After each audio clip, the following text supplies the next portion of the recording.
to be delivered by the Factory of Education and Teacher Training, Mataram State Informatic University. Afterwards, he returns to officially open international webinar on the theme Street Sustainable Education for a Bright Future. Here, Mr. Jumadin M. Happy, I thank you. Assalamualaikum warahmatullahi wabarakatuh. Bismillahirrahmanirrahim. Alhamdulillahirabbil alamin. Wassalatu wassalamu ala asyrofil anbiya'i wal mursalin sayyidina wa habibina Muhammadin wa ala alihi wa sahbihi ajma'in. Asqurullah azza wa jalla ala jami'i ni'amihi hatta nastati'a al-yawm fi hadzal makan bi muhadaratil munaqashah ad-dawliyah an taghayyur al-iqlimiyya wa hadzal barnamij injibalikidan wa qulu syukran ala jami'il lajnah ala isti'dad hadzal bahth. The Honorable, all of the speaker of the webinar, and all of the committee who has held this webinar, and I will try my best to the head of education program study, Mr. Dr. Arjay Kendi, SAG NTB. It is must for me to mention your degree SAG because you speak very good about this teaching. You can read the verse of Al-Quran and the Hadith.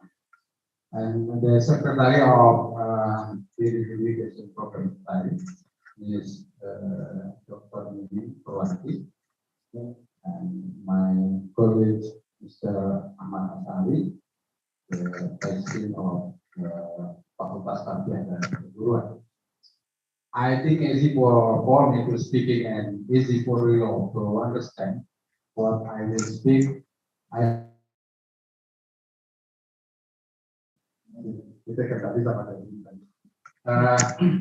Hadirin yang kami banggakan, webinar kita tentang dirjen dan pendidikan berkelanjutan untuk mewujudkan masa depan yang cerah hari ini adalah sesuatu yang membanggakan dan sangat kontekstual.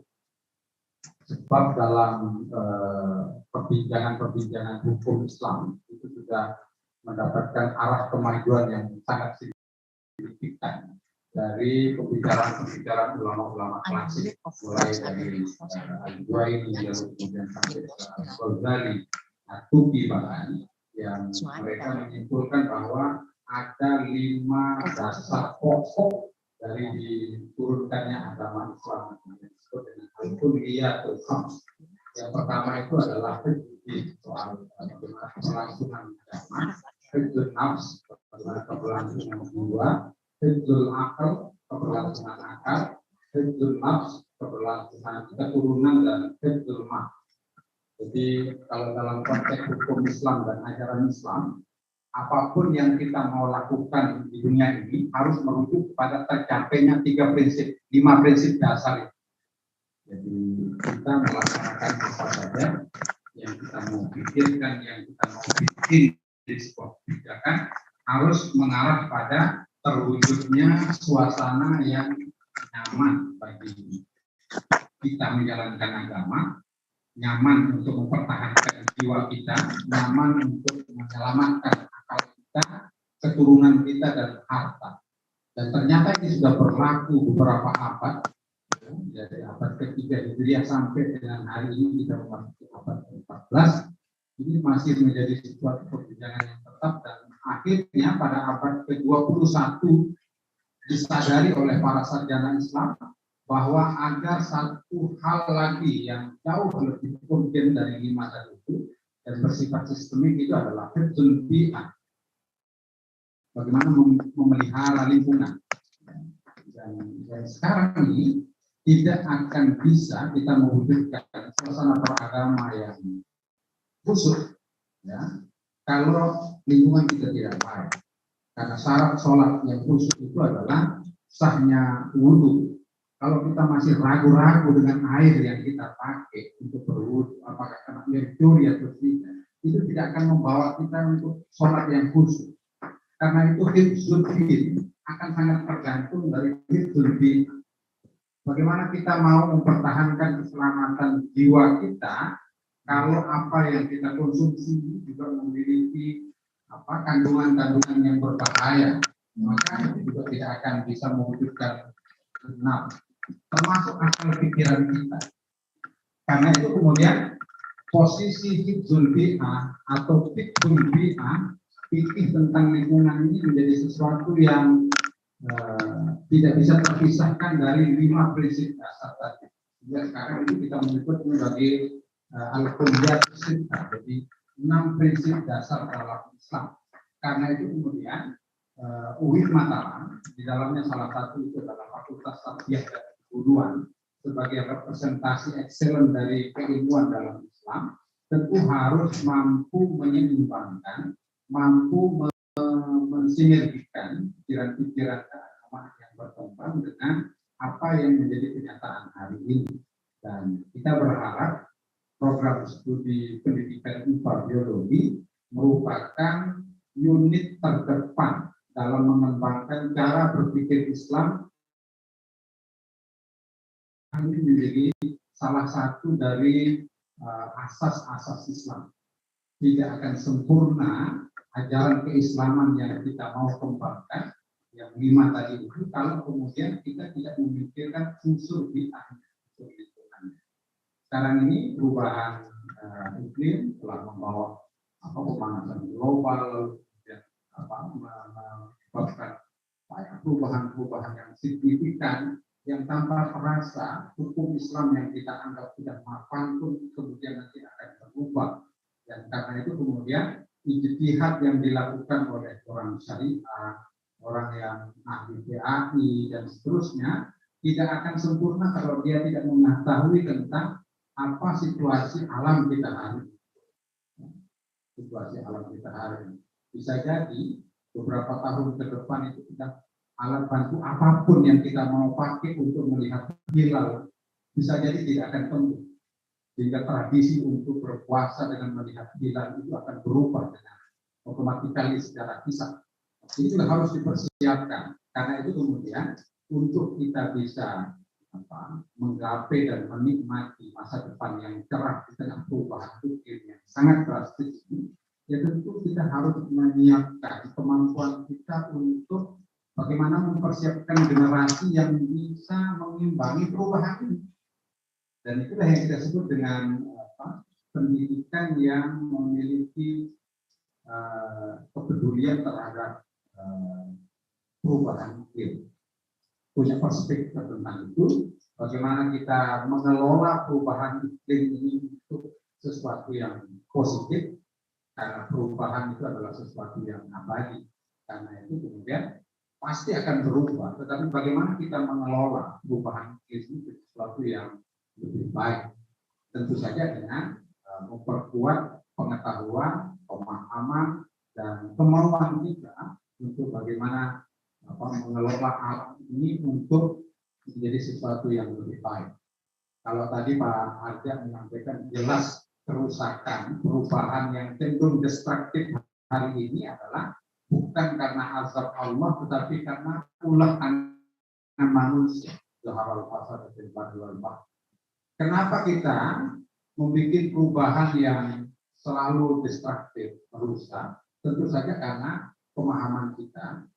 Kedua, mungkin kita paham, manusia ini memahami akibat dari kebijakan itu akan menimbulkan kerusakan ekologi yang sangat fatal, tetapi komitmen untuk mewujudkan efek-efek, aspek-aspek lain itu tidak ada. Karena itu sebagai muslim yang baik adalah muslim yang dalam berpikirnya, bertindaknya, bersikapnya harus melahirkan 6 keselamatan sekaligus. Apa itu? Keselamatan agama, keselamatan jiwa, keselamatan akal, keselamatan keturunan, keselamatan harta, dan terakhir adalah keselamatan lingkungan. Kalau tidak berpikir sistemik untuk mewujudkan 5 hal itu, maka dalam pembicaraan tentang hukum Islam, belumlah mau berpikir sistemik. Jadi orang Islam yang baik, Islam yang rahmatan dari alam itu adalah Islam yang berpikir holistik tentang ini. Karena itu horizon keilmuan, integrasi keilmuan harus terus dilanjutkan. Jangan sampai kemudian kita yang basic pengetahuannya tentang biologi menganggap disiplin keilmuan kita yang paling penting, atau prodi lain yang sedang menempuhi dalil-dalil agama lalu kemudian menganggap prodinya yang paling penting. Tetapi yang terpenting itu adalah bagaimana kita mampu mensinergikan itu semua. Karena itu kemudian kita berubah dari style, berubah dari YIN, dan berubah menjadi UIN agar semua bisa terintegrasi. Mudah-mudahan webinar yang diinisiasi oleh teman-teman AMJ dan alumni program studi Fadil ini menjadi spirit awal, ya, bahwa webinar-webinar internasional ini sudah mulai marak dilaksanakan di lingkungan Fakultas Fakultas yang diawali dengan teman-teman dari TPI kemarin, dan saya dorong kepada semua HMJ dan Prodi untuk selalu melaksanakan seperti ini, karena dengan cara-cara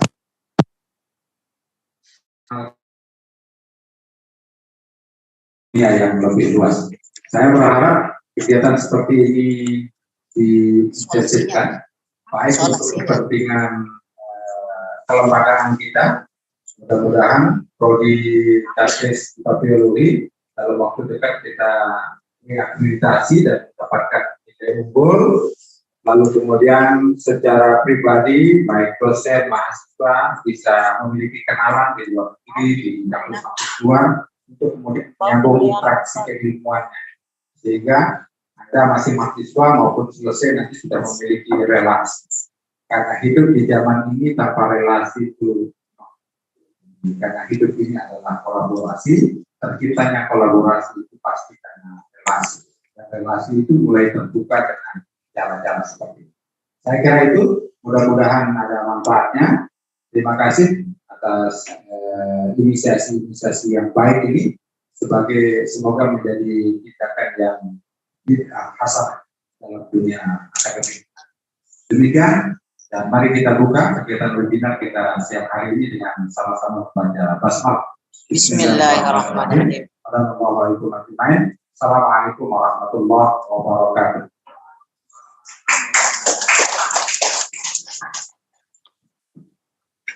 Thank you very much for Dr. Kibaik MHI for this speech and officially opening this international webinar. Ladies and gentlemen, we are reached the end of the agenda. Thus, the service of the event for the opening the international I'm your familiarity as the master of ceremony who would like to thank our guests for the participation. And we also apologize for Asian and American. Before closing, let us both on the page. We will check sustainable activity for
Cek. Cek.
I'm good. I'm good.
Hello, good morning. Thank you very much for the very nice introduction.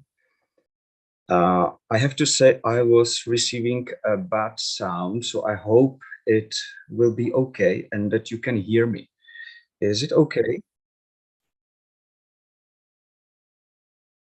Can you hear me? Yes? Okay. So let me know later if there are any issues. Yes. Yes. So good morning again. My name is Marek Jelínek, and I'm from the Czech University of Life Sciences in Prague, in Czech Republic. And I'm also a member of the biogas research team, which is an international research team, and activities worldwide. And we have also members from Indonesia, from Vietnam, and for example, from Ethiopia and Cameroon. So recently, we have research activities mainly in these countries.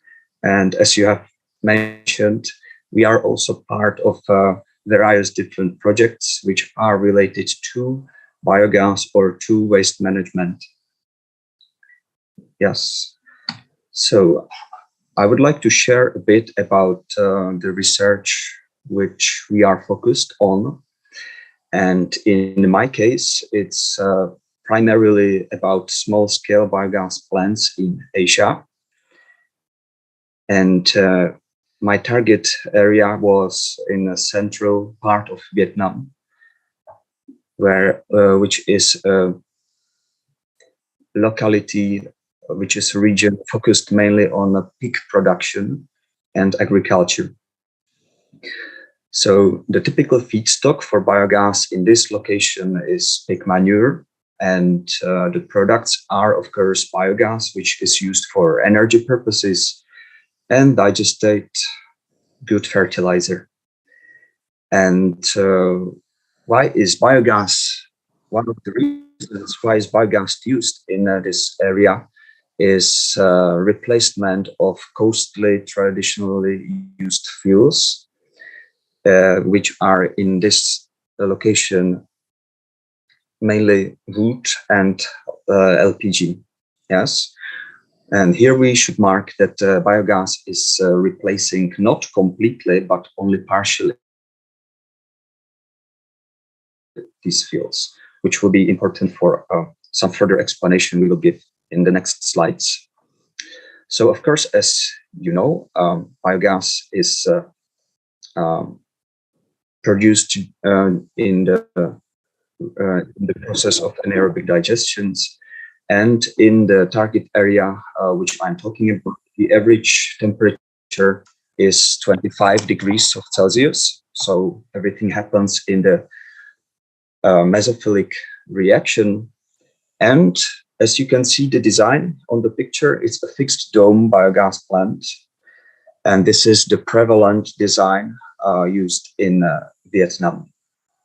Yes, as according to measurements which my colleagues did in this target area, the composition of biogas is more or less 65 to 66% of methane. So it is quite a good quality of biogas.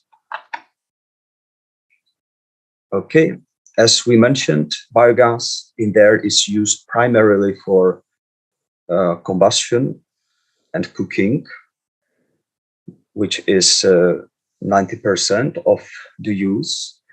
It's cooking in the kitchen, cooking on the food, but also cooking of, for example, pig feed.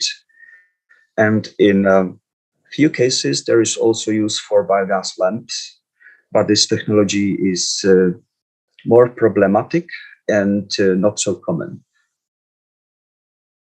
So in reality, the farmers have a lot of biogas lamps, but are not using them. Yes, and the use which is also possible, but not really common in for the small scale designs is cogeneration of electricity, which requires further investments, and it requires appropriate daily production of biogas, and of course upgrading to biomethane, which we could use, for example, for as a vehicle fuels. Yeah, so we slightly touched the typical feedstock, which is pig manure. In other areas, it is very commonly also cattle manure. In few cases, it's chicken manure, which is a bit more difficult to collect, of course, but it is also possible and favorable to use toilet waste or kitchen waste. Yes, so when this type of waste is treated and not discharged in the raw form, it will help to reduction of the local damage to the environment, which involves contamination of water and soil, or also decrease of the unpleasant odor. And of course, if everything is in operation properly, also the result is reduction of pathogens and reduction of this spread of the disease. Yes, and after the treatment, the material, the digestate, has less pathogens and lower volume, and it has better properties as a fertilizer in comparison to the raw manure, which would be discharged to the environment. So here we're coming to the biogas pros and cons. So if we mention some of them, we already touched the improvement of the local environment, but also that the biogas replaces the traditional fuels. And after this replacement, biogas should lead to reduction of greenhouse gas emissions. And as a consequence of this, to mitigation of climate change. And we are also talking about the improvement of organic waste management. We must mention, of course, the economic savings, which is one of the main motivators for the biogas users to adopt the technology.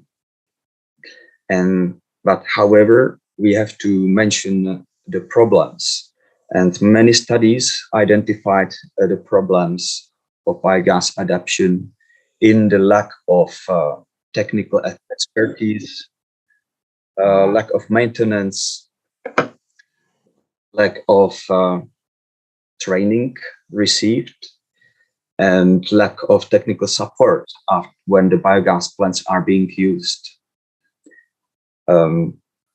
There is also a problem of biogas loss, which we will discuss in the further slides.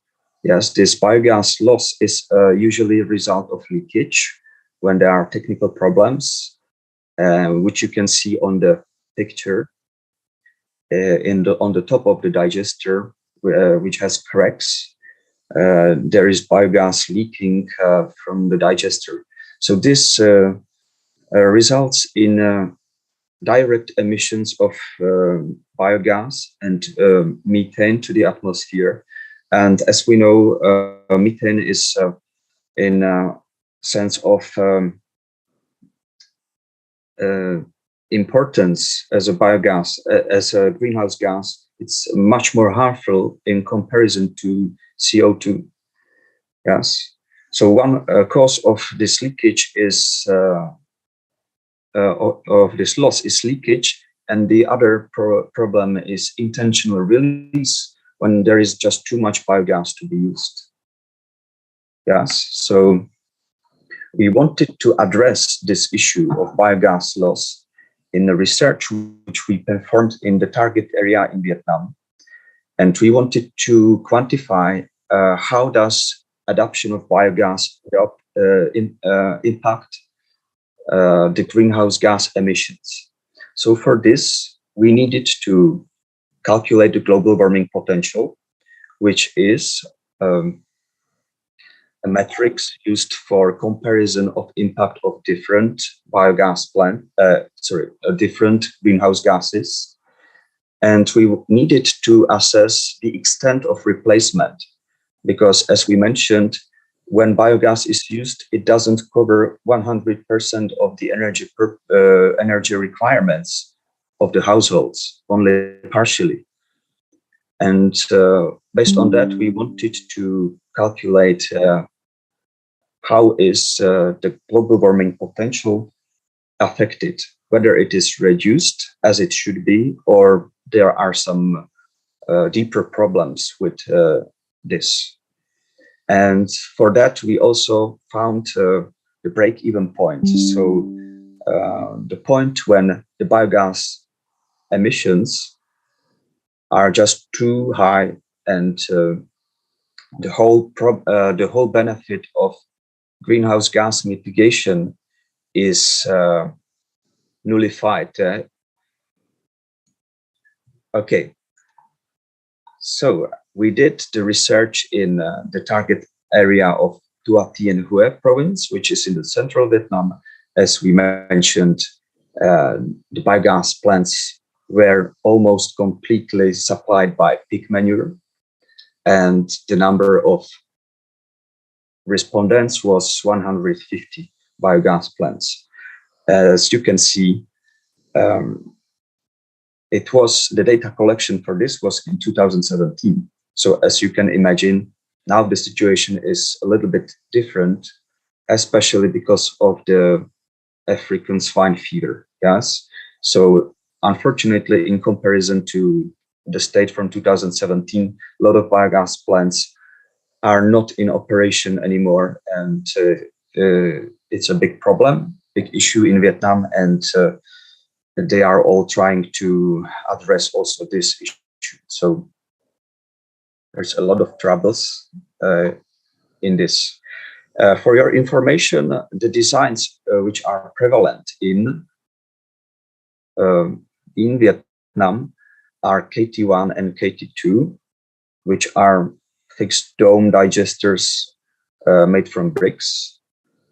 And the typical volume were 6 to 9 cubic meters. These volumes are especially because of the projects and the government support for the farmers. And these volumes resemble to some certain amounts of pigs, which were typically around 5 to 6 pigs owned by the household. Yes. So now something to the methodology. How did we actually compare the biogas emissions, the greenhouse gas emissions before and after implementation of biogas? So the first thing to mention is that biogas is usually used for cooking. So we also use the energy and the fuels which were originally before biogas used for cooking. So based on the data collection, we estimated the amount of LPG used and the amount of wood used for cooking. And after implementation of biogas, we calculated how were the traditionally used fuels reduced. After that, we calculated the emissions which are resulting from combustion of these amounts, or from amounts of these fuels. Yes. So based on that, we had 4 different scenarios. The scenario number 1 is the original scenario, which is using only the traditional fuels. Yes. The scenario number 2 is zero loss, which is one of the, let's say, only ideal scenarios which can only be in paper. Yes, that is using biogas and using fuels, but in case of 0% of biogas loss, which we can only approach, but we cannot really never reach. Well, the scenario number 3 is a current state. So here, and this is very important scenario for our calculations, here we are accounting for losses of biogas. And let's say this is the worst case scenario, but there is 40% of losses estimated in the literature. Yes, so we are accounting that 40% of biogas is lost. The scenario number 4 is optimal, and that would be in the case of only biogas being the fuel used for cooking. So if we were using only biogas, how much, what would be the greenhouse gas emissions? Yes. So this is a showcase how did we use the methodology of IPCC for calculation of global warming potential. So the global warming potential was a result of accounting for combustions of different greenhouse gases after the combustion of fuel wood, LPG, and biogas. Yes. The results which we received were quite interesting, because if we are asking to what extent did biogas actually replace the traditional fuels, we can see that the reduction of fuel wood and LPG was quite significant. But on the other hand, you can see that biogas doesn't really cover the majority of the energy requirements. Yes, there is still a lot of space, a lot of potential for biogas to take over. So we could identify some problems in this. And when we are coming to the global warming potential, so, and we compared the current state scenario, which is the scenario with the emissions, we can see, sorry.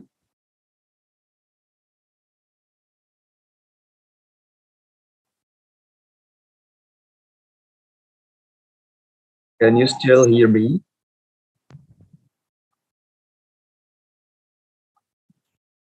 Let me know if there's any issue. I will continue.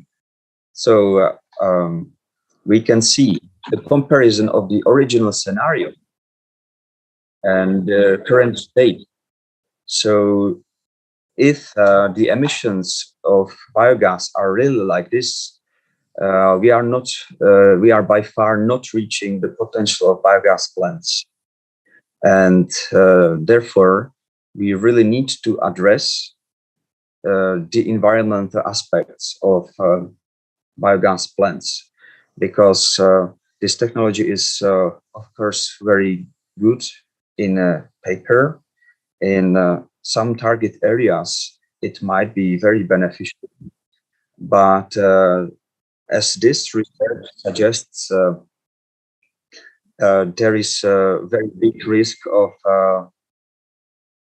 the biogas loss, yes, and it might overcome the benefits. You can see that the break-even point which we identified was 41%, which was very close to the originally estimated amounts of biogas loss. Yes, so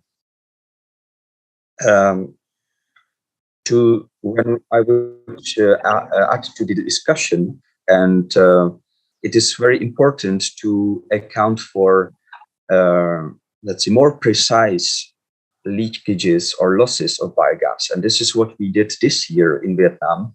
And we are still waiting to receive the results. So we measured what are the actual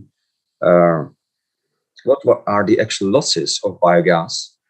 And from what I could observe, losses are really high. Yes. So it is important to address the losses, and it is also important to address why do these losses occur.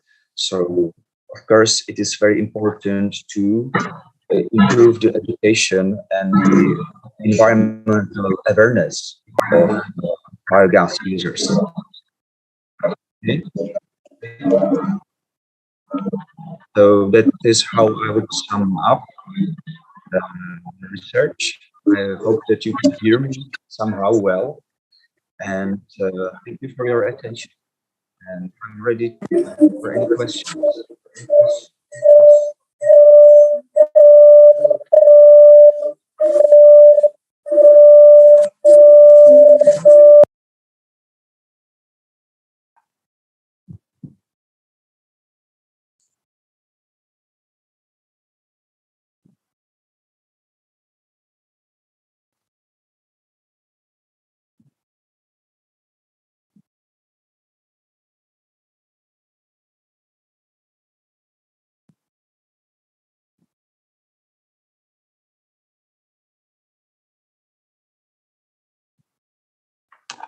Thank you.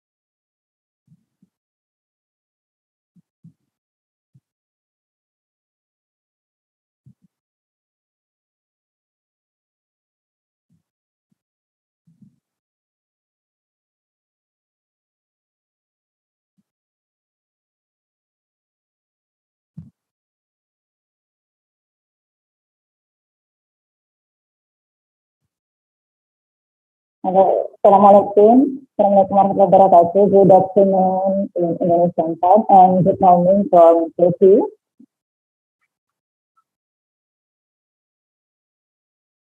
Good afternoon, Fitri. Hello.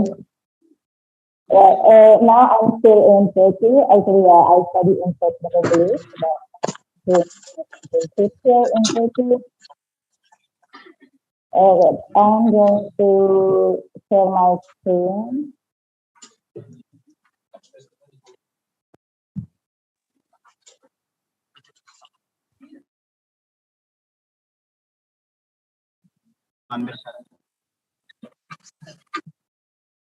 Okay, can you see my screen?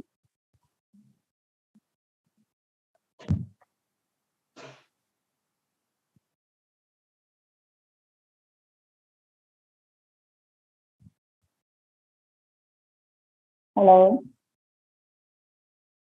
Yes, hello. Okay.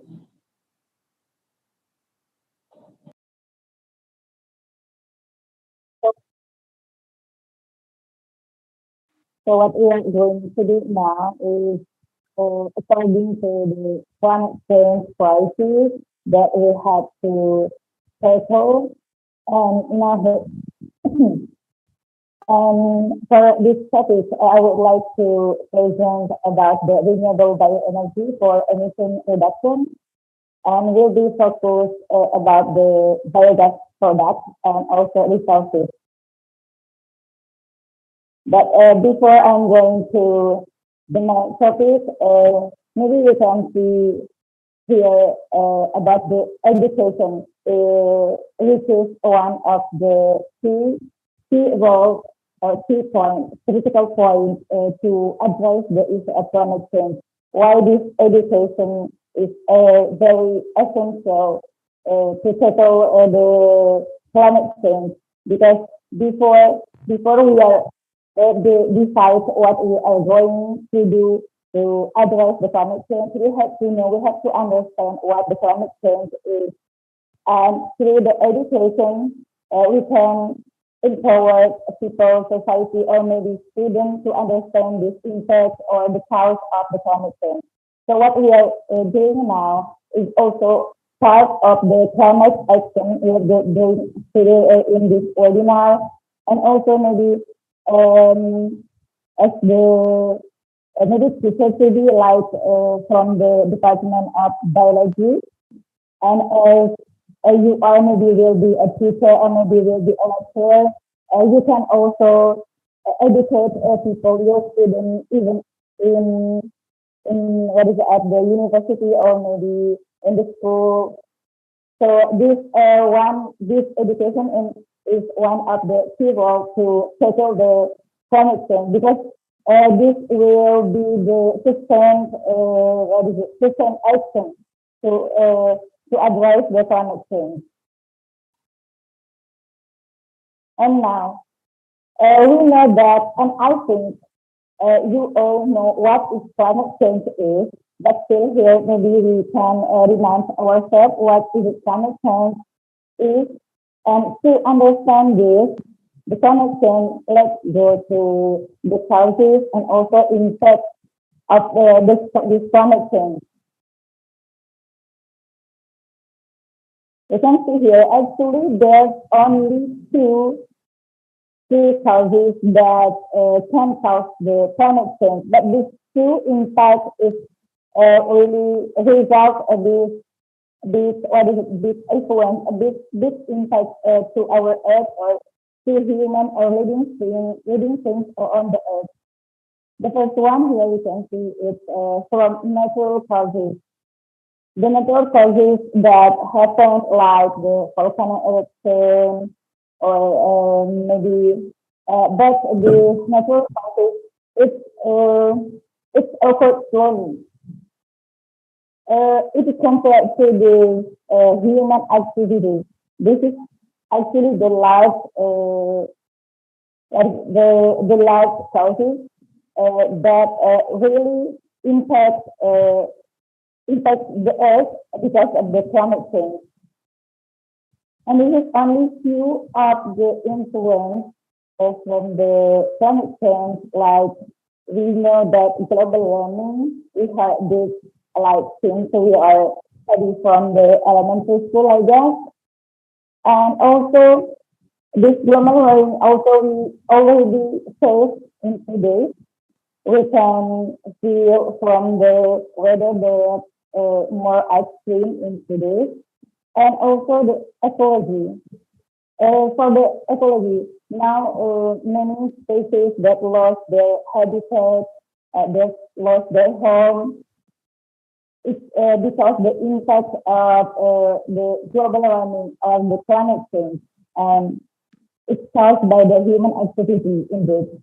And also like the rising sea level, fire and drought, that like in Indonesia, there's so many like the wildfire that happen maybe you can see like every year. And here, these are the data from the Global Temperature Program. This data is showing us about human and natural drivers to the climate change. This you can see the red line here. The red line is the human drivers, that human activities really result a big impact to our climate change. Like you can see here, the red line is always rising here. And for the natural driver, the blue line, this is like more stable. Because what I said before in the previous slide, that the natural driver is occur slowly, not like the human activities. Because as we know that so many activities from us as a human that we do on the earth that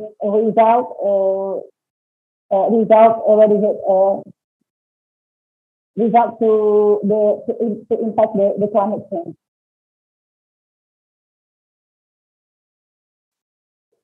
And this is and this we can see the data of the human activities, but this is more about the global emissions from human activities from the global from greenhouse gases, carbon dioxide. As you can see here, the big color here, the right one is from energy. And as we know that we are in our daily activity, we really need energy. We consume energy every day in our every single time.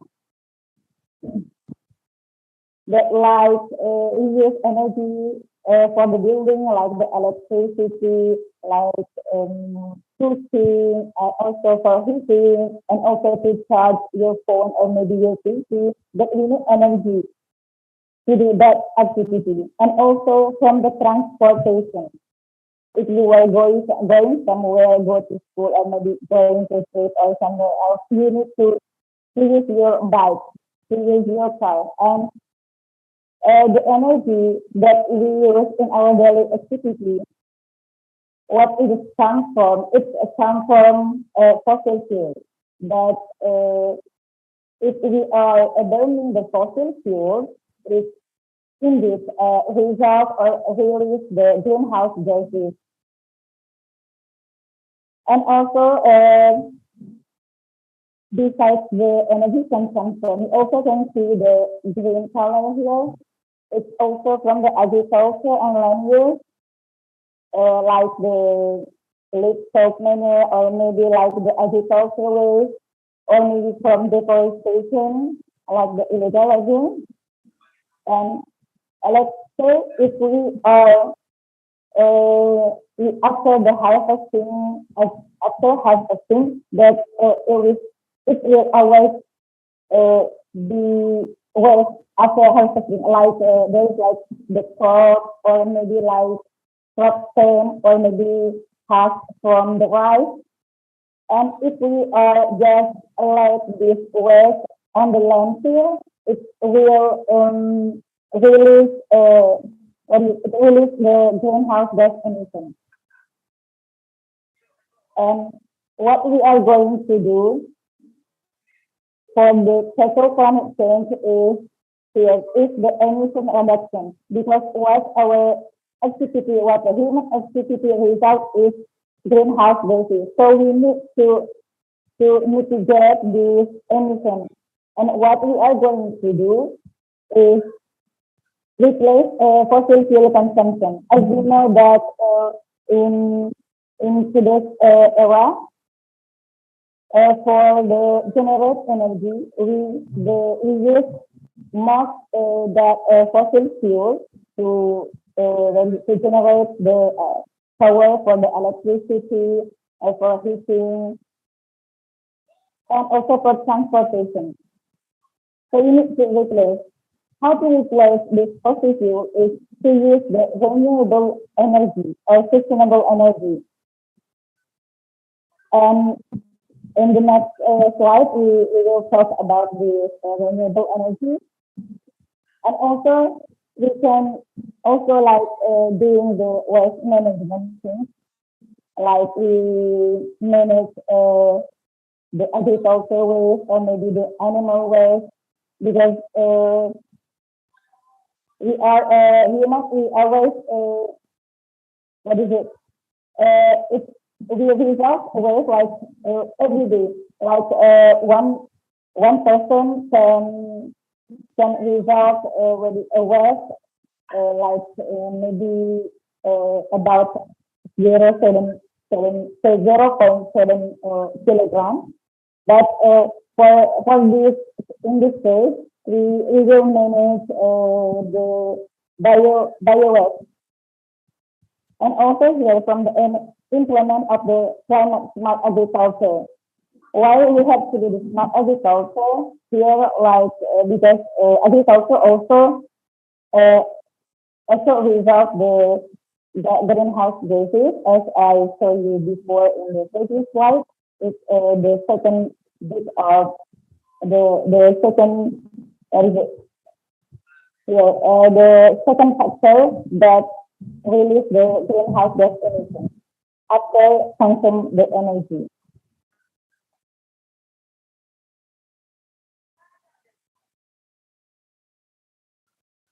and to replace the use of a fossil fuel. Here there are many resources that we can use for replace the fossil fuel, like the hydro energy, wind, or solar. But this hydro energy, wind, solar, and geothermal energy, this is like not really stable. Why? Because it depends on the weather. Sometimes if we're talking about the solar energy, it's not always sunny. Sometimes it's cloudy, rainy. So that's why I said that this kind of renewable energy is like not really stable. But if we are use this biomass energy, we can manage and we can control this biomass energy. Because this biomass energy, the feedstock or the material that we can use is come from living things. So we are going to focus more about the biomass energy here.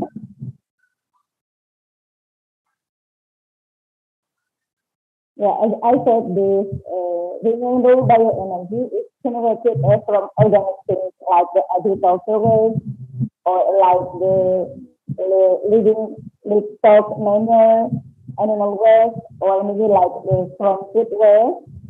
That sometimes we are as human like just waste the food and throw to the trash.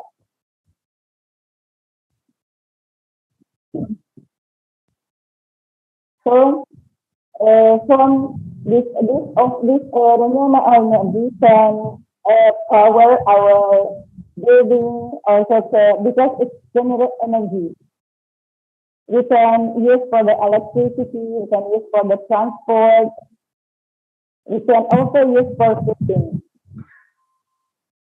And this biomass, before we are for the energy, we have to convert from. We can convert to solid or gas form.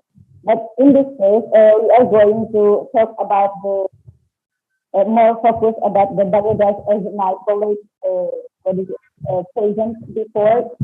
We are focused more about the biogas. So that biogas from this biomass, we will get generated gas form that's called methane. So this bioenergy, renewable energy is really significant to reduce the greenhouse gases because what I said, it can replace or maybe mitigate the use of fossil fuels. So we can reduce the amount of the greenhouse gases, especially for the carbon dioxide in our atmosphere. And here we can see some of the resources that we can use to generate the bioenergy or on the biogas production. The first one is we can use the agricultural waste. So this like a transfer hub or biogas. But as I said before, this agriculture is also release the greenhouse gases. So to mitigate this greenhouse gas, we also can use or utilize the waste. We don't need to use the product of the agriculture, but we can use the waste. So it will not disturbing our food security because we will use the waste, not the main product. And also from the animal waste. From the animal waste, it's really abundant because we always consume the meat and there's like some industry that produce meat. So in this farming, there will be resulting the animal waste like the cow dung or chicken litter. And from this waste, we also can generate energy. And this, these two resources, like agricultural waste and also like animal waste, these the common feedstock that used to generate energy in biogas production. And besides this, we also can use the feedstock from industrial waste, food waste, and also from the wastewater. Like in the industrial waste, we know there's so many industries in our country, like the oil industry. In our country, we have the palm oil industry, and it results abundant of what is it, like the palm husk, and we can utilize that waste to produce energy. And also with waste, I think we can obtain this waste from maybe like a restaurant or cafe, because many people sometimes just waste their food and they just throw to the trash, and this waste is really valuable, and it's really what is it, capable to utilize to generate the energy, and also from the waste water like the sewage soil. So we can also manage the what is it, the waste, like manage the water. So after that, we can generate also the energy from the sources. So this kind of resources that we can use for generation and replace or mitigate the use of fossil fuels. So it's what is it?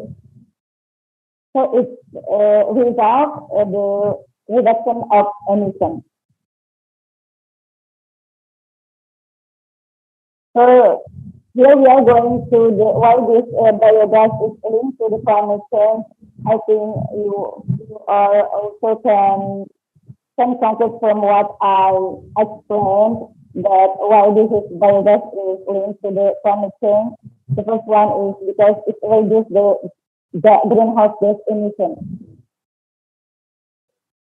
Because this biogas produce the renewable energy from the biomass resources, so that's why it can replace the fossil fuel. And also, this biogas also can be the alternative biowaste management, and we don't need to just let the waste on the landfill and release release to our atmosphere, release the greenhouse gases to our atmosphere, and also that reduce the emission from our agriculture, from land agriculture.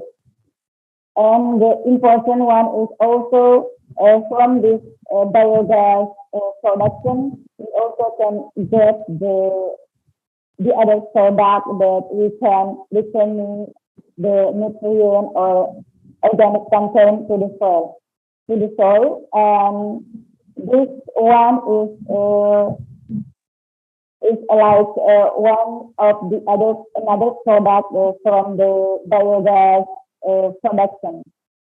Now let's jump to this slide. This is like a brief what is it? This is like the graphic for the biogas production that's called anaerobic digestion. And what I said before here, there's like some resources that we can use to produce the energy to this digester, and it will result these two main products called biogas that already explained by my colleague. And here another product is digestate, and this digestate is really important to the plants or to the agriculture, because this digestate can use as organic fertilizer. So this also can help the farmers to replace the use of a chemical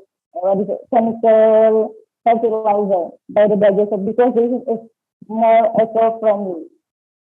So from this process of biogas production, we don't only obtain the energy, but we also get this fertilizer that we can use. We can reuse to our to our land, and also and after that we also can again get the resource from what we apply to this plant. And this digestate is a product, as I said, it's like another product from the anaerobic digestion or as the process of biogas production, and it optimizes the farming system because this fertilizer is more sustainable in agriculture. Why? Because this fertilizer is organic because it comes from the organic way that process to the anaerobic digestion. So we obtain the organic fertilizer that we can use for our plants. And this fertilizer is a very potential because the fertilizer has or containing all the nutrients that our plants need. So it will help the farmer to do the nutrient cycling. So and also this fertilizer it's not only giving a nutrient to the plant, but also recover the organic matter into the soil. So this byproduct is also really important for the plant, also for soil. So after recovering the nutrient for the plant, it also recovers the organic matter that can enhance the nutrient of our soil. Because this soil where we are plant our plants.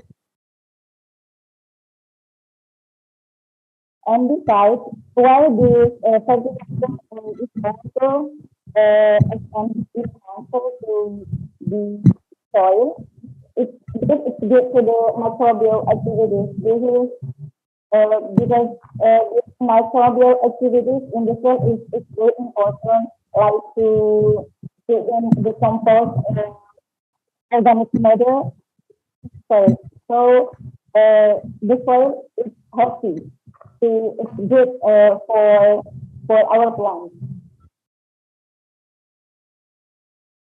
And as I said before, the digestate fertilizer is leading to replace the mineral fertilizer because this organic fertilizer is also it is compared to mineral fertilizer.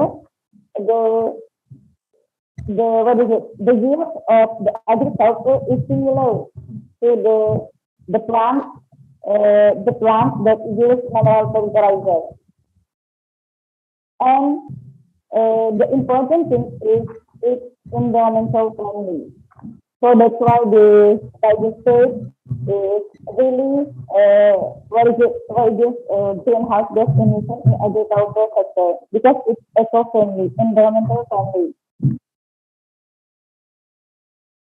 First, here we can see the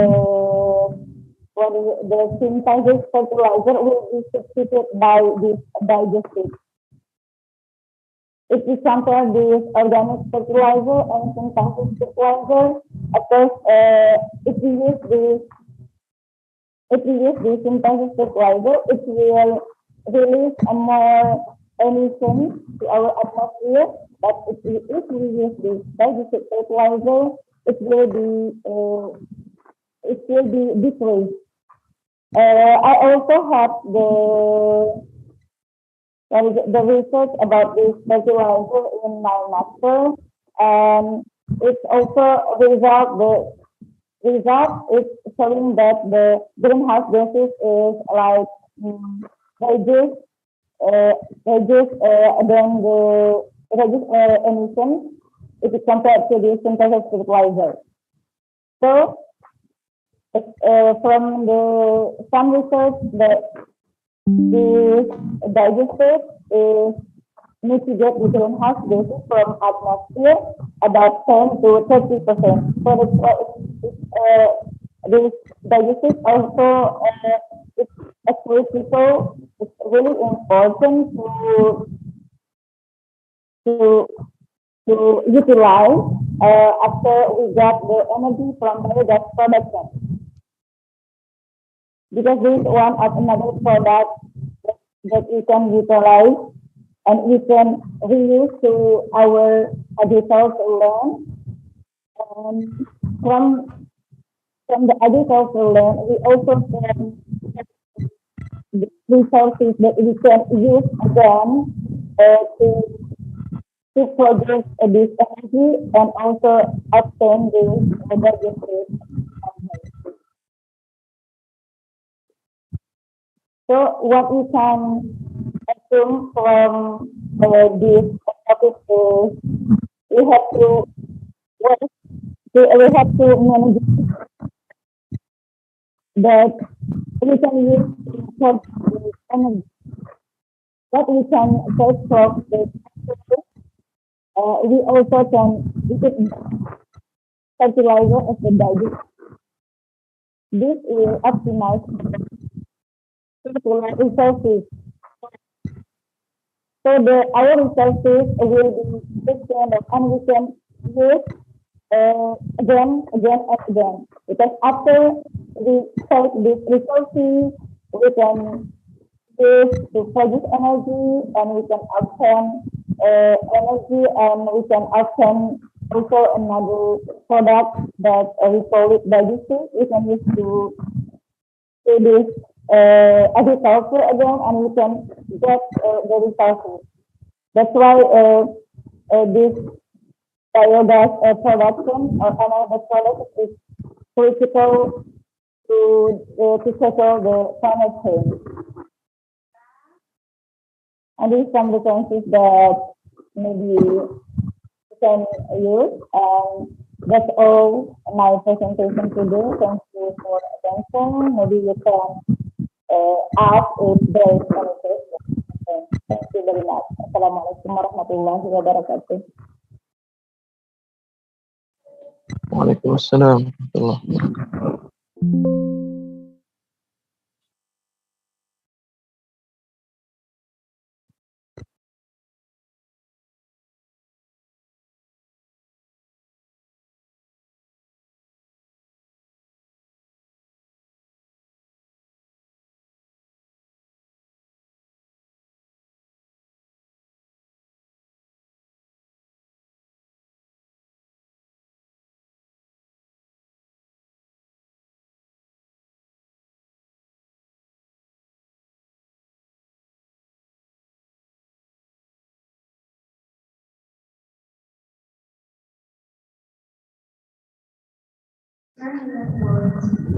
Scholarship in 2019. And he is also awarded on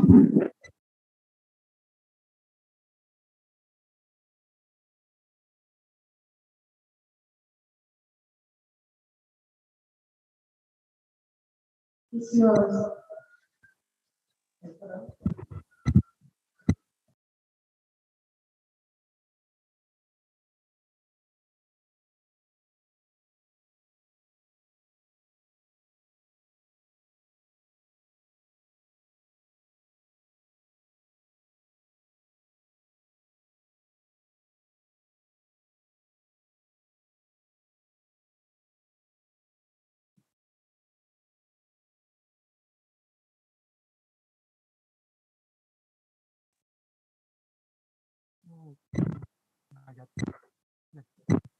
So it's my turn now. Oh ya, sudah mulai ya? let's start it. Hi, Irshad. Oh yeah, I'm sorry because the moderator of the MC's voice was not so clear here, so I'm just sorry. Okay, ya, assalamualaikum warahmatullahi wabarakatuh. Okay, good. Yeah, good afternoon, everyone. My honorable to all the moderator, the lecturers, the dean, and the head of the education of biology department. Okay, so let me introduce myself first. My name is Mustafa Fahmi. You can call me Irshad or Fahmi. Yeah? Okay, so I'm so sorry if there is some mistake on the voice later on because there is some connection issues here, but hopefully this seminar can be running well. Okay. But before that, I'm going to ask, is it my voice clear? Dengar nggak suaranya saya di sana? Jelas suaranya? Yes, yes. We can hear you clearly. All right, thank you so much. Yep. So my friend Mr. Budiatman, ya, Pak Budi tadi has chat me that please don't use English fully, but you can mix with bahasa also. Tadi dipesanin sudah jangan pakai full English, tapi di mix sama bahasa. Okay. So I'm going to share my slide now, so you can have a look here. Wait a minute. If everyone can see, yeah. Okay, yes, we can see your slide. Okay, wait. Yeah. So everyone, all the participants. Now I'm only focused on this event is about how education can contribute to the in terms of the climate change challenge. Ya. Jadi bagaimana itu bisa berperan dalam menangani tantangan-tantangan dari perubahan iklim yang ada. Okay.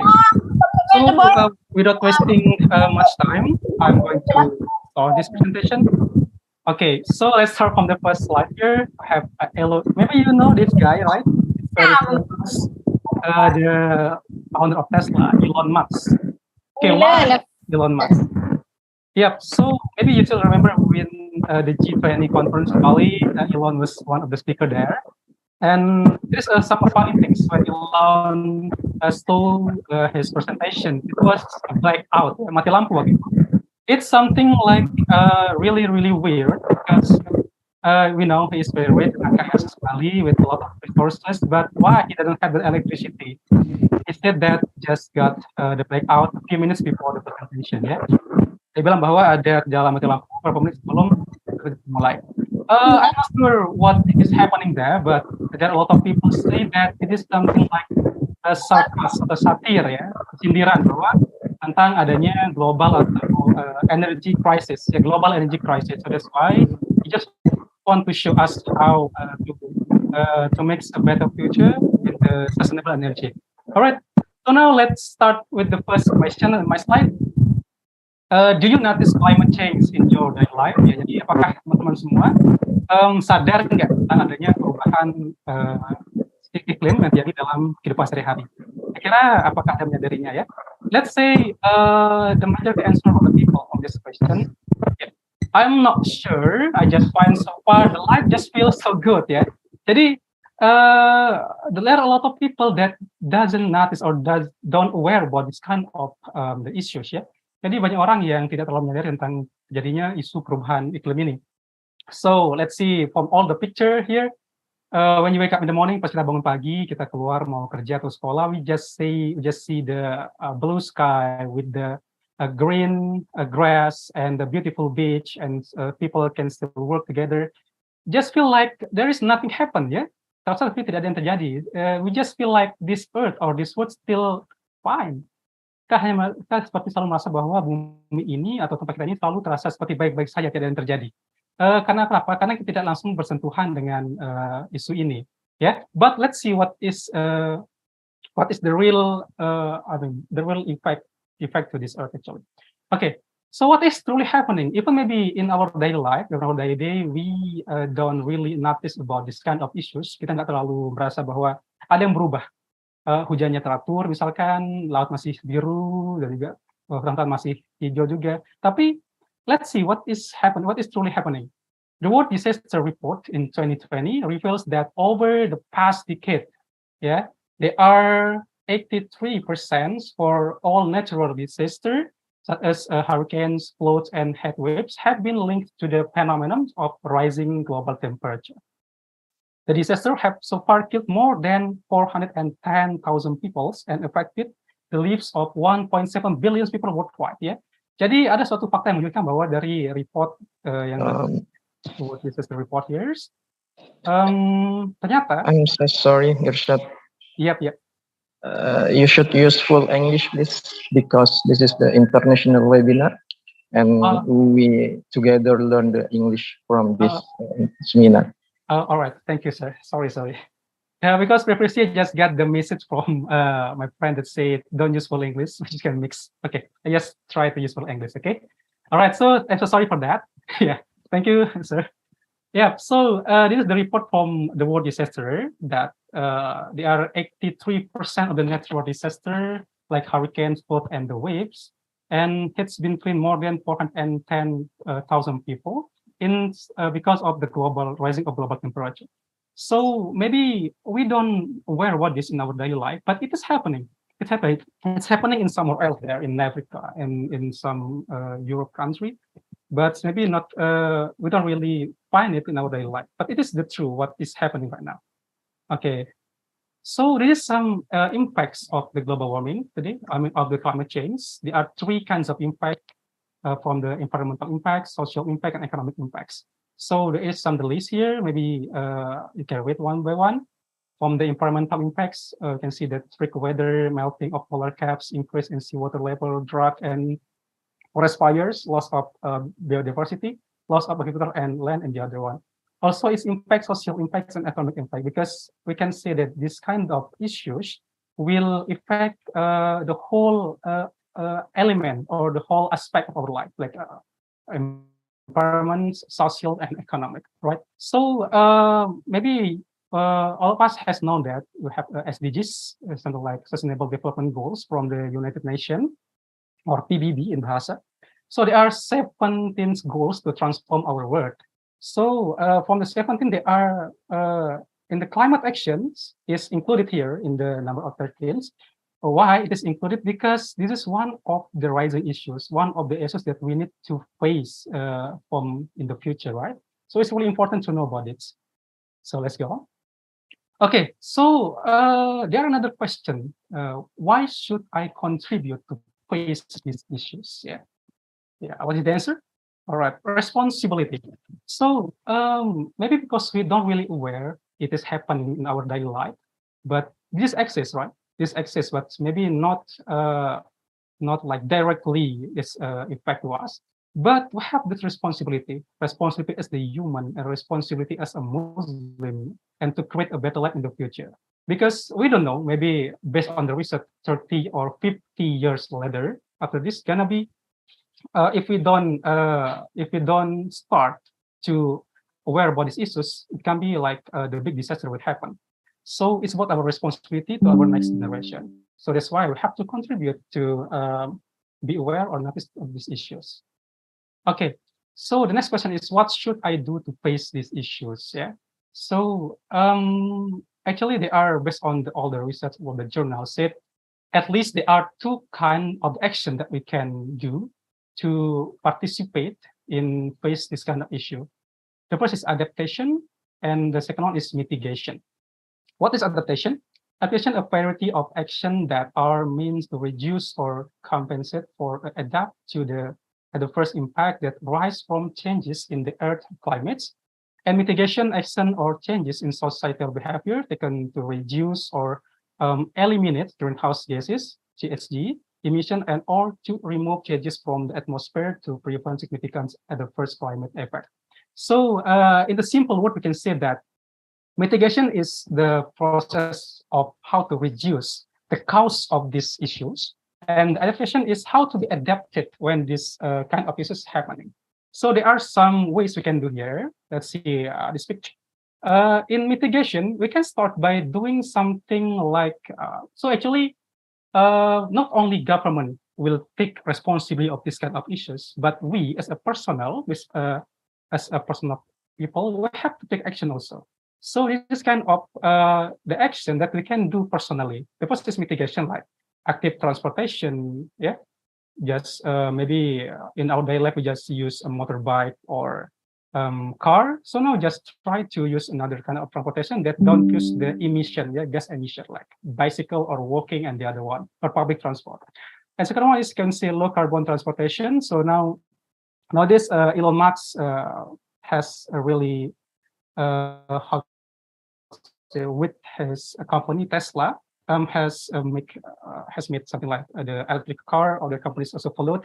So it's one of the real action that we can use to reduce the kind of the emission, and also waste reduction, renewable energy, waste management, energy efficiency buildings, this kind of really what is it?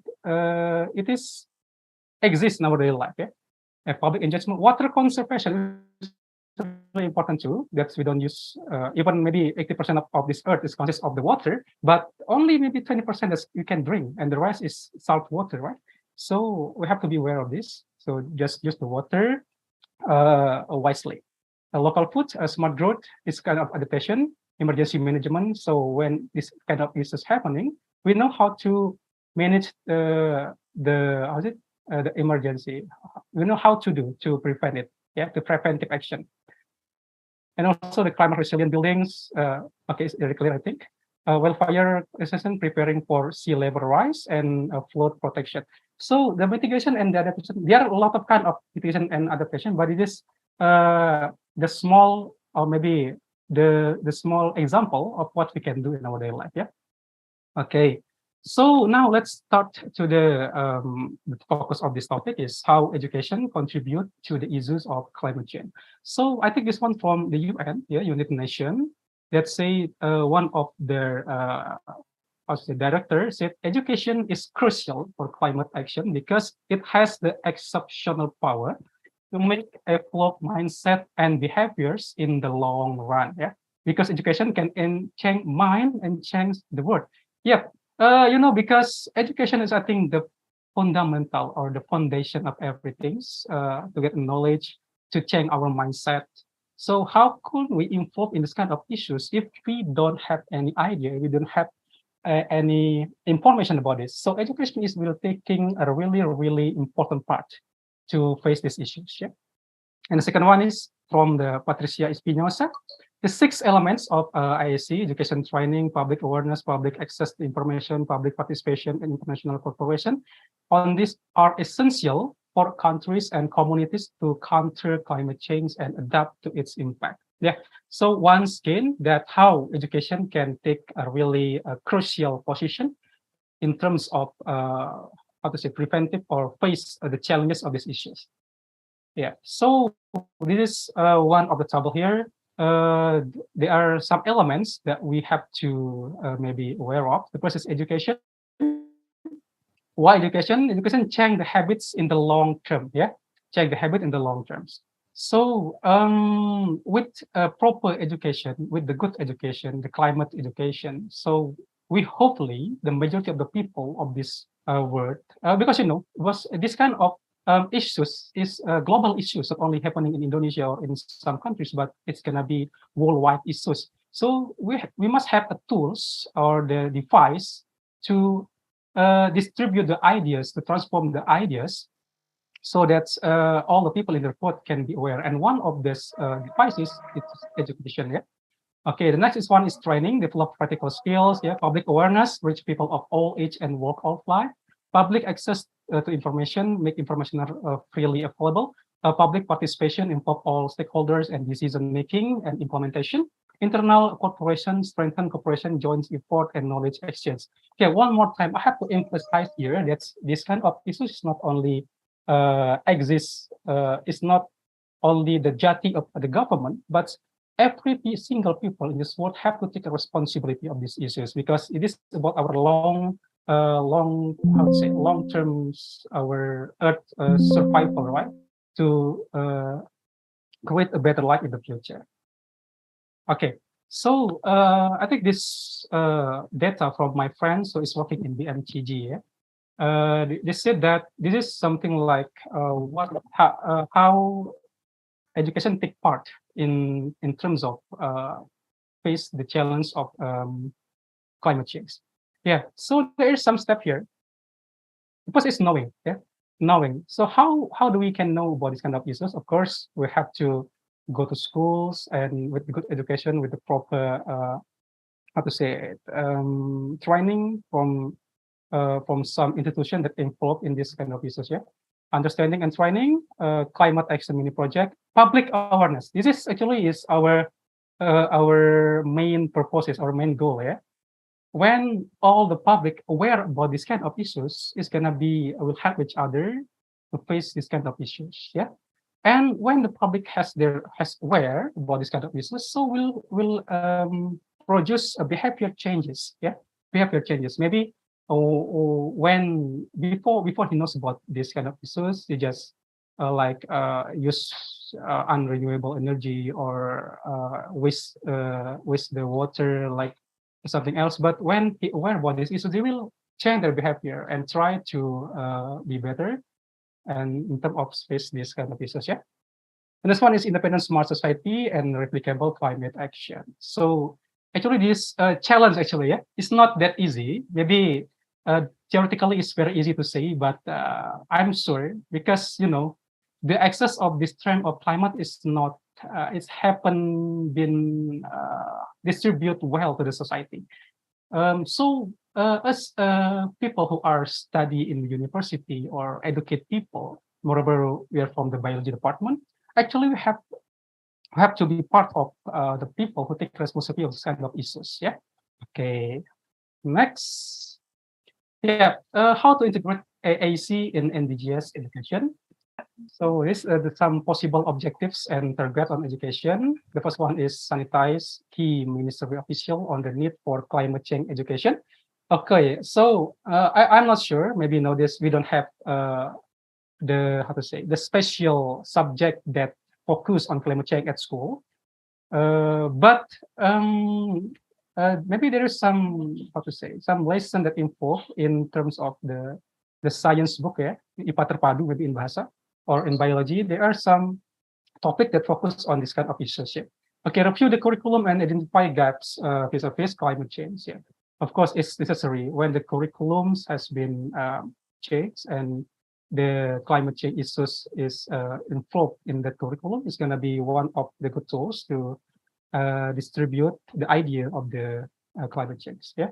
Okay, this one is include climate change at well level across discipline and curricula. It's quite same and develop an integral components on climate change mitigation and adaptation for all teacher training. Yeah, for all teacher training by 2030, ensure that X% of teacher have completed this component.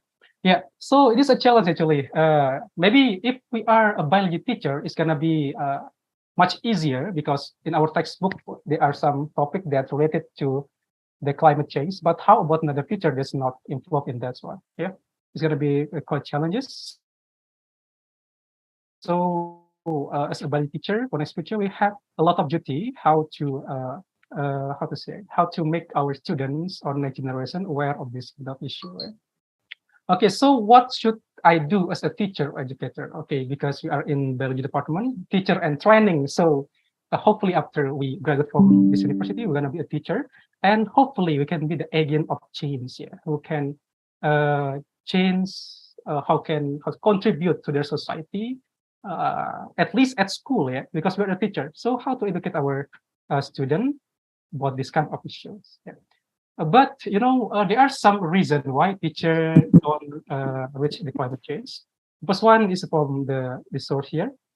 It's not related to the subject I teach. Yeah, this is some the reason of the teacher why most of teachers don't really aware or never try to teach their students about this kind of issues. Yeah, because the first one, the reason is it's not related to the subject as I mentioned before.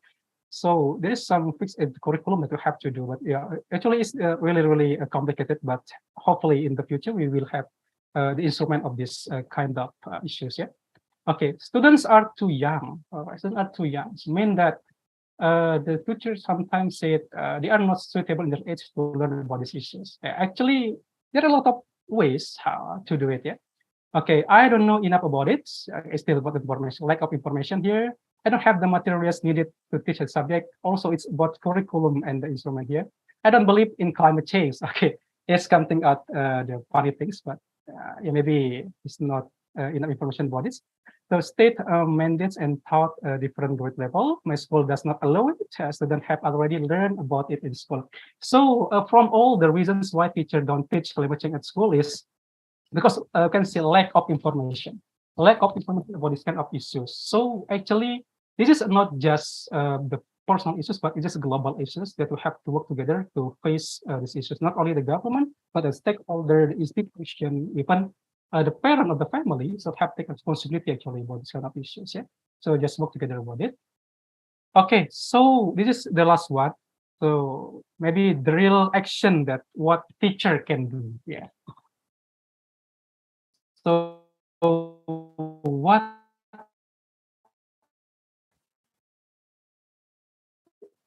we can, as a teacher, can do about this kind. Okay, so this is what I got references from some research of the journal that has to do the research about this kind of issues. So there are some things that teacher can do. Yeah, the first is do lab. So something like the mini research in the lab, how the climate change works, but in the simple material ones, and promote and give a good example of three: yeah? Reduce, reuse, and recycle. So I think it's really very common actually, but it's one more time it's still not really work well because yeah, it's something. Yeah. Okay, the third one is show a movie. Maybe the movie is related to the climate change because the children or the students sometimes they will be aware or they will be notice the kind of issue when he watch the movie or the videos, the videography. So the videos can one of the good tools to show to the student how this work and give the pre-perspective of the earliest perspective of the student about tech, multimedia presentation, or speech. Actually, this is one of the good method too. When maybe the teacher have the student and there is something like the presentation or the speech contest, just bring these issues in that competition. For example, maybe later on, Mataram University in biology department will have how to say competition of speech or what else? Olympic, yeah. Just use this kind of issues to be a part of the topic in that competition. So it's gonna be is to show our voice to the board that this kind of is really needs more attention. Yeah? I say do service project. Yeah, like we just need to ask our children, the student, to go around the school, maybe take the rubbish and go to society to observe how the rubbish can can include the float and the other one. And start and work in school garden. Okay, this is one of the very important things when we want to reduce the emission of carbon dioxide, that to plant more trees. So yeah, I've still memorized it when I was a student of this Islamic University of Mataram. My partner with Budi, Ida, and a whole people that work on HMJ at the time, we often do the deforestation in some villages and the other one.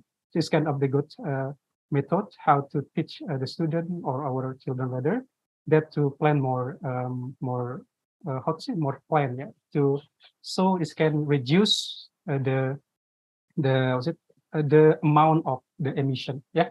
Okay, so one more time before I close this one, I have to say that this really complicated issues actually, and maybe it's not exist right now in our daily life, but it is exists, and because the data and the research have mentioned about it, and it's not a simple challenge; it's a really big challenges for us because to make the public awareness is not that easy.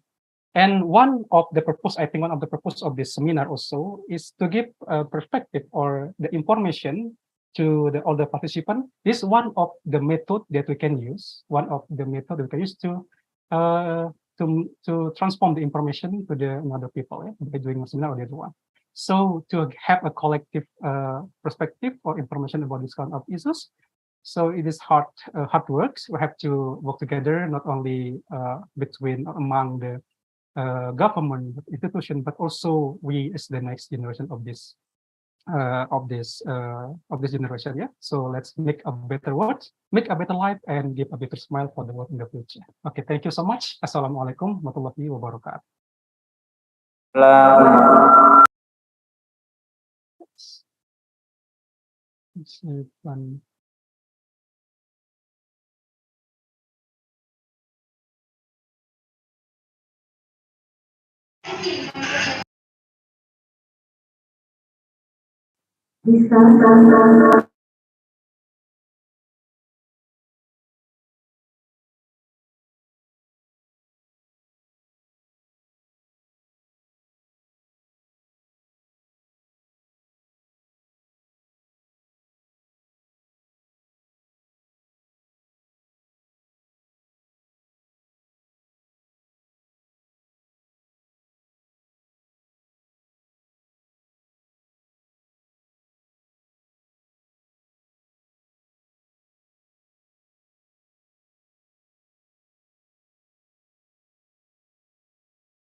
Thank you.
Pertanyaan siapa?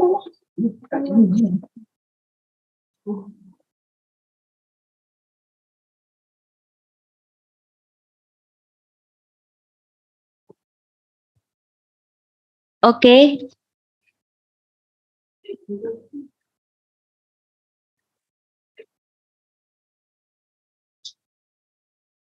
Okay, here we have some question from audience.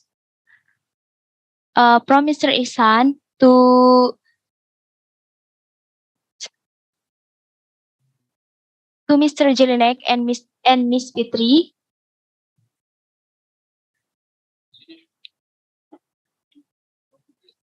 Mr. Jelinek, are you here?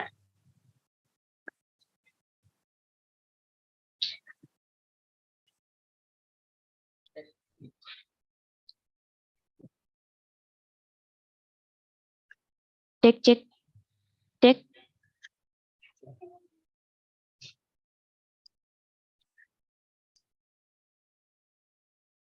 Oke, karena Mr. Jelinek sepertinya leave, so we will continue for our speaker, Miss Hidayatul Fitri. Please answer the question from the Mr. Ihsan. You can see in the column chat.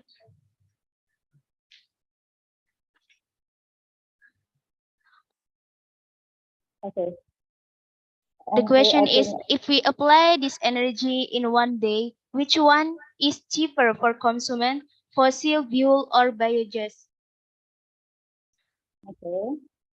Maybe a little information for you. Maybe my colleague analyst is, I don't know, maybe he has like a physics class today. Okay, I will answer this question about how if we apply this energy, like the biogas production, one day, will be cheaper to consumer or not. Actually, I did research in Indonesia. Actually, there's a lot of biogas plants that already exist in Indonesia, and in NTB, I guess it's reached to 1,000, I think, but I'm not sure how much of this biogas that really works. And if we have a lot of biogas plants, but in Indonesia, I know that the biogas plant is only a small scale, not the big scale biogas plant. So this if we have a lot of biogas plant, or maybe if we have a huge biogas plant, it may be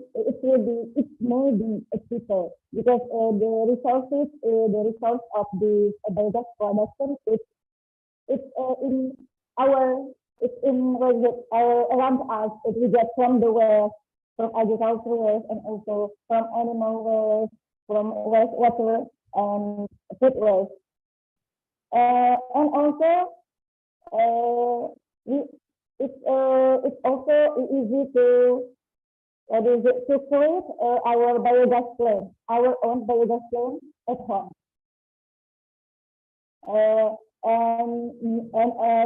And indeed, it will be more cheaper if you generate, if you create your biogas plant at your home. Actually, I had one experience that in my village, actually I had like the waste management organization that we try to we try to collect the bioorganic resource, and we make the fertilizer. But this it's only composting, not the biogasing. And that's it. Actually, it's similar to biogas, but maybe we have to create more installation to create this biogas plant.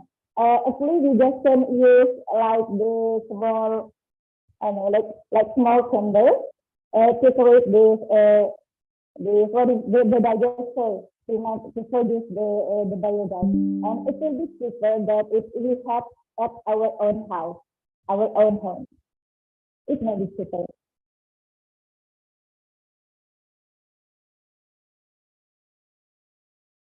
So thank you. Is there any questions? Okay, thank you for your answer, Ms. Hidayatul Fitri.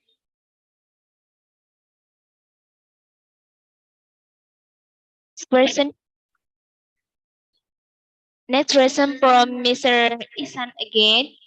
For our speaker, Mr. Irsad, ask the teacher what kind of real action in education that we can do for reducing greenhouse gases.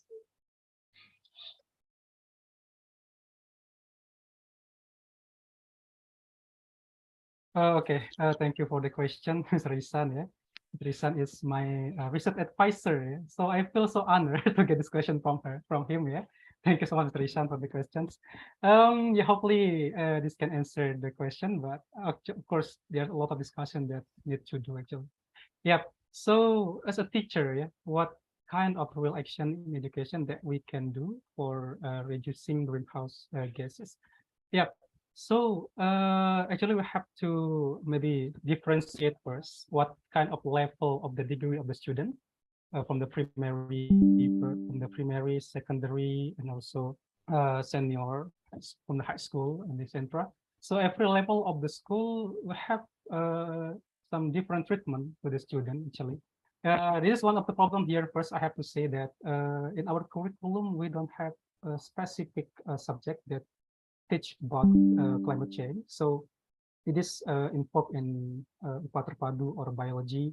So as a teacher, we really have a big responsibility for this. So what is the real action that we can do to reduce the greenhouse gases? Actually, of course, we are not who work in the technology area, but the first of all, what we have to make sure that the student know is the awareness about this issue. So what teachers should do here, even we are not the biology teacher or we are not the science teacher, but actually this kind of must be informed well to all the teacher.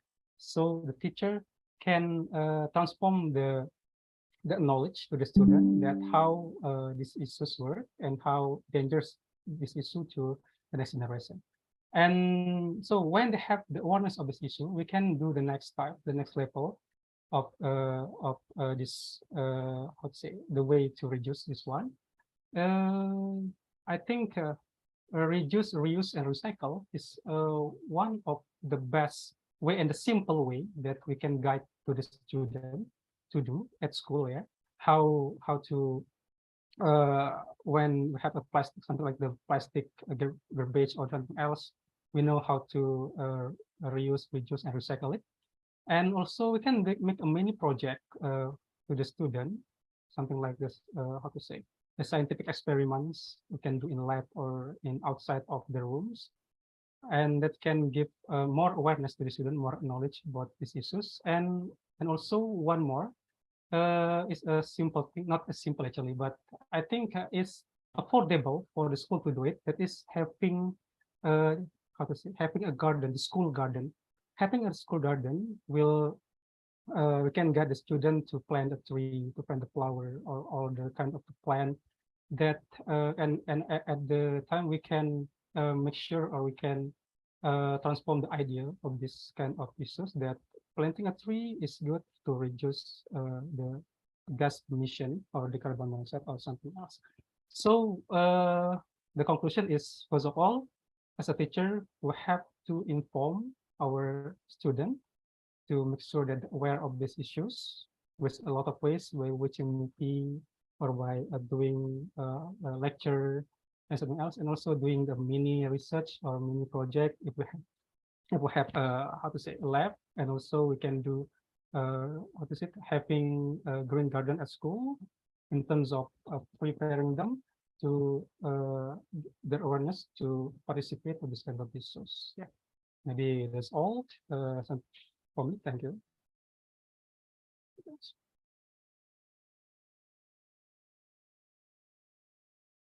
Okay, thank you for Mr. Isna for your answer. Okay, maybe the last question for the offline participant webinar. So, for the next.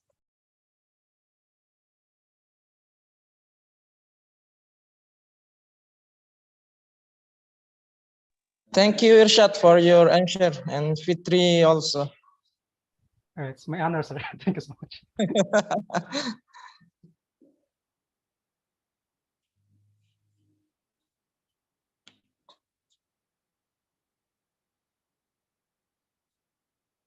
Are you there?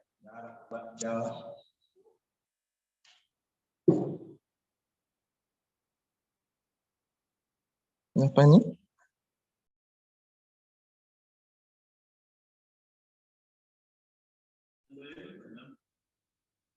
What is the local time in Malaysia and Ceko?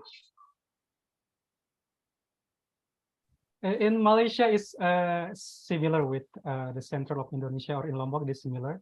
So now it's 4:02. Yeah, so it is the same one with in Malaysia. I don't know, in Ceko maybe it is in the morning. Yeah? Ceko? No, I'm in Turkey now. It's like 11 in the morning, and in Czech it will be 9. I'm thinking. No, yeah, 10. Oh no, 9. We have together earlier this morning for the webinar.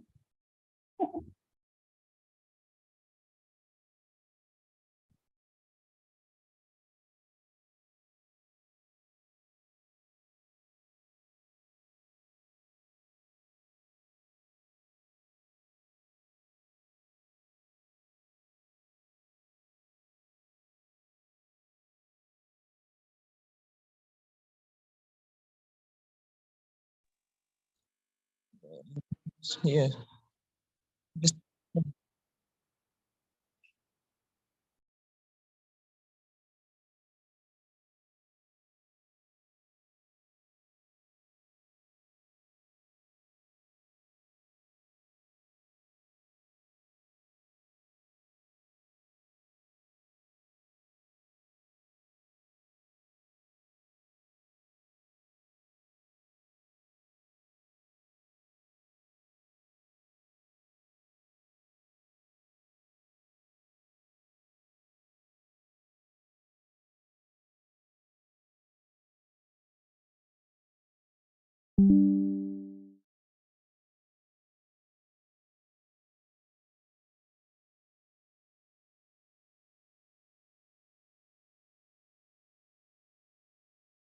All right. Thank you for the question. Okay, it's a bit similar actually to the first question from Trisan.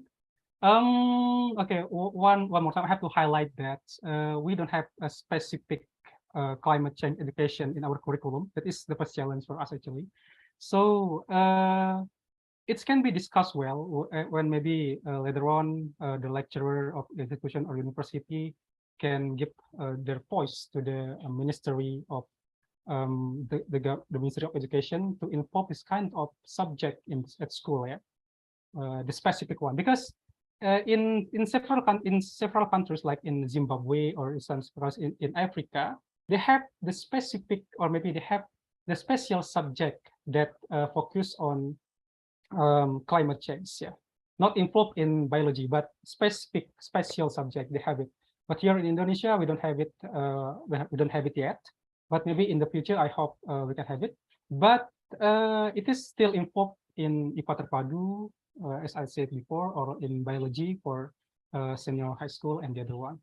So so it's quite challenges. Yeah, I will say it's very challenges because you know, to to distribute the information of this kind of issues, it's quite hard. Even now, the social media is quite open, but there is no the public awareness. Public awareness is something that when they have feel it, when they have experienced it about it, but when they don't experience about this kind of issues, it's hard to change the perspective of the people. So what we can do in terms of education perspective, the first is from the curriculum, and the second one, maybe the real action that we can do it at school.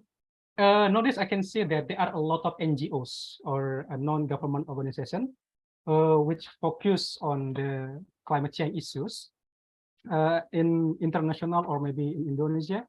So we can collaborate with them. We can participate with that institution to make synergy, to collaborate, to facing this kind of issues. And also for BMKG, BMKG or material, yeah, BMKG in Indonesia, they have a special programs. BMKG goes to school.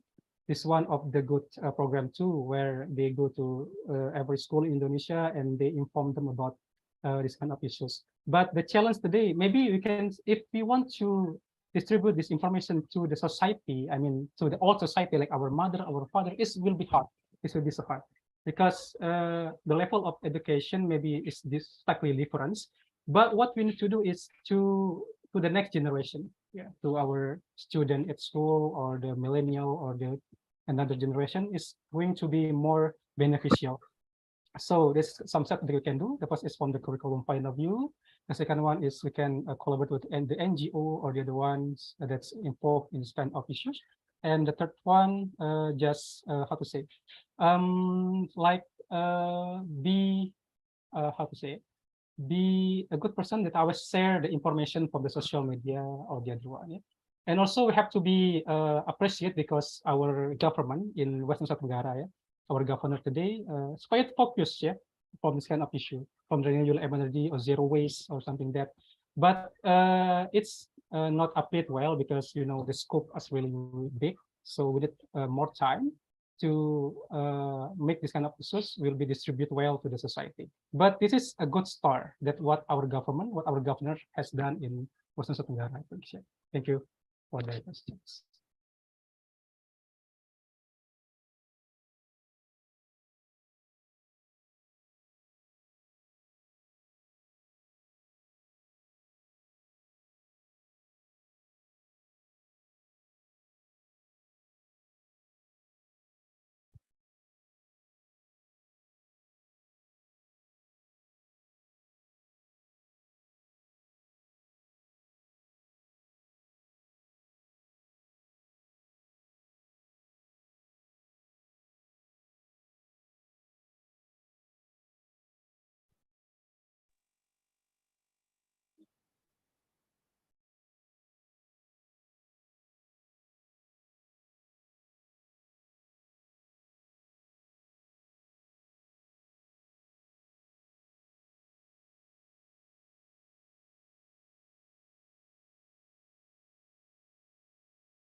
Okay, for our discussion today it is Sherman Selinek, replacing traditional views by biogas big potential of GWP reduction and training of the biogas user and environmental awareness need to be improved. And from Ms. Hidayatul Fitri, renewable by energy is created from organic things, biomass. We can contribute in climate change action with use sustainable and renewable energy and recycling. And last conclusion from Mr. Ishad is many reason teacher that teach climate change and climate action. So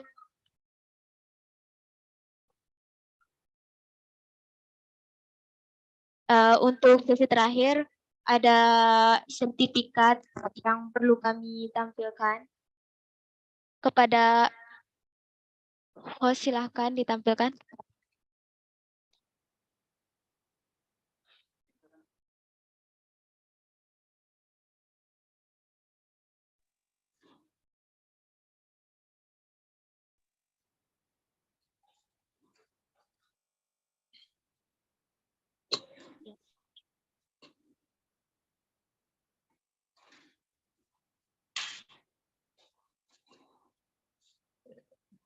Hello, Yes. Mr.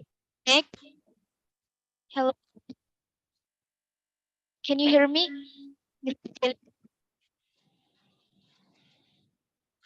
Hello. Welcome back to our speaker, Nick.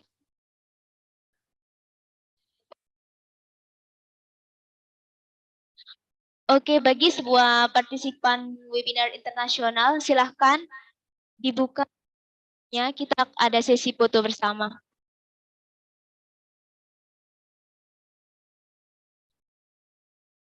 Oke, saya akan hitung 1 sampai 3. We will go.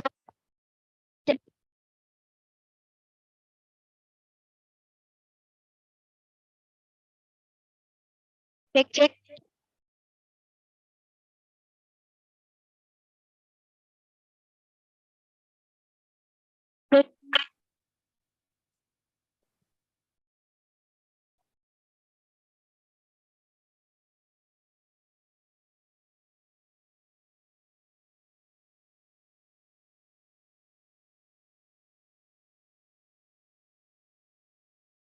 Oke.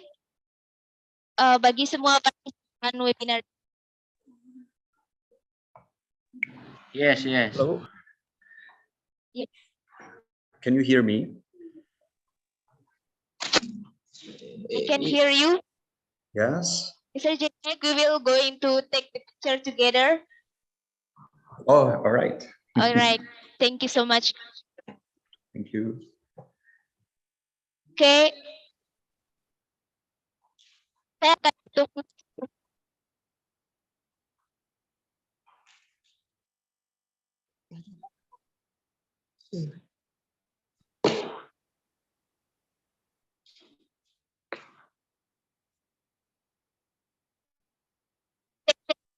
Mr. Jack.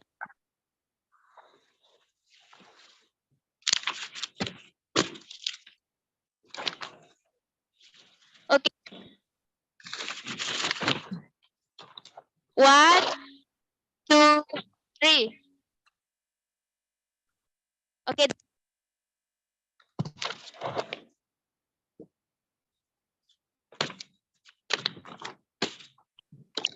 Jadi, can you hand like this? Yeah.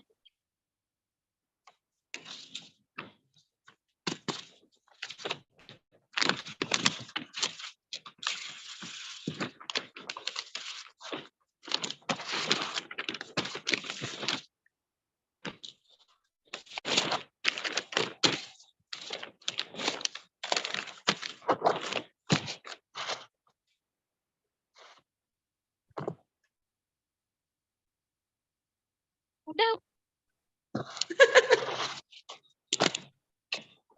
Sorry. Dan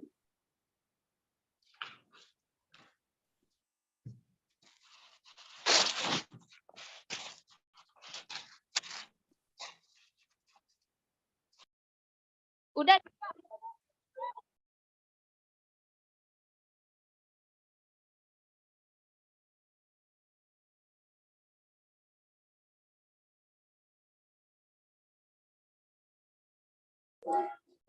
Thank you very much. Cek. Thank you.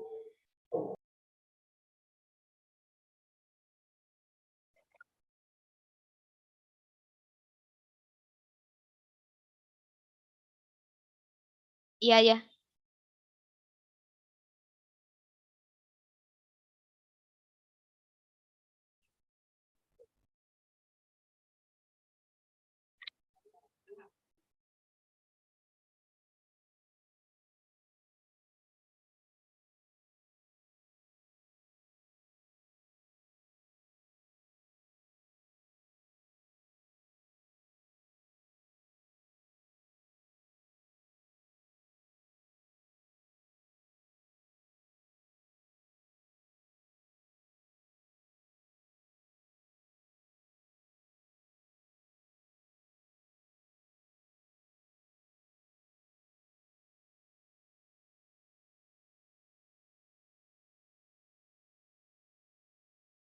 Ini udah selesai ya?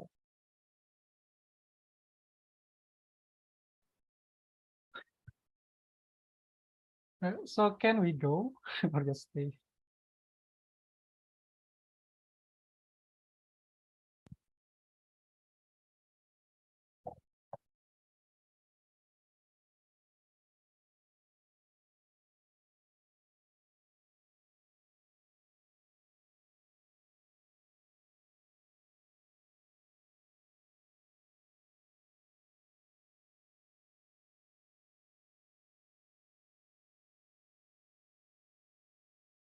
Ini kayaknya kita bisa pergi ke gimana sih menurutku ketua udah ya?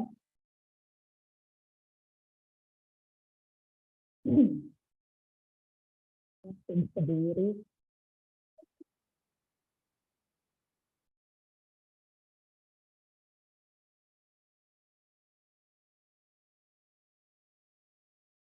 It's over, Ida, or we should go, or just stay here? I'm not sure actually.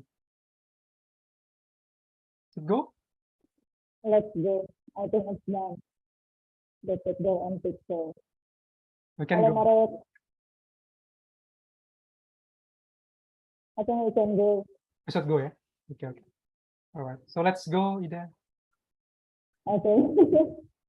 See you in Indonesia, yeah? So, Yeah, bye.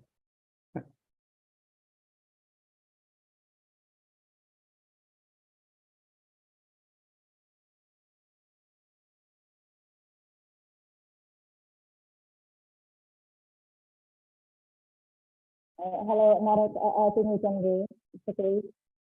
We can leave the meeting.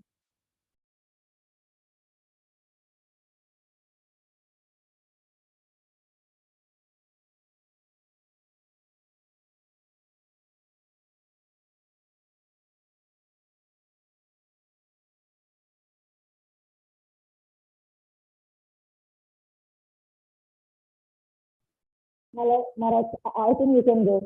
No, no. We can leave, Maret. Oh my God. Halo, Mr. Male, Mare. Mr. Maria.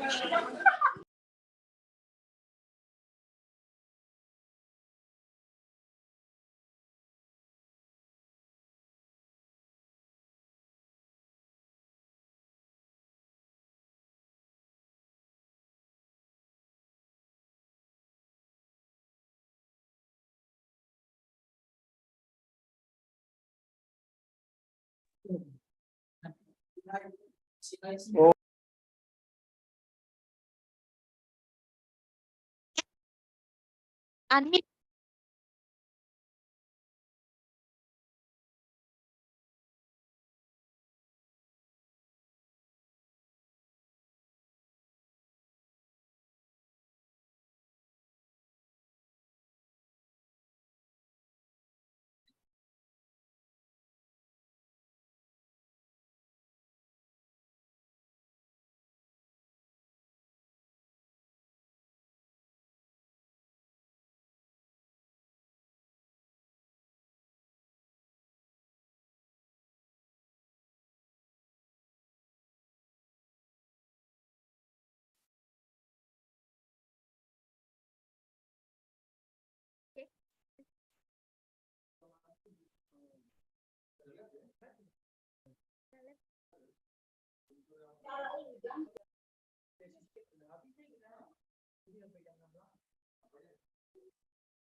Faisal mana Faisal?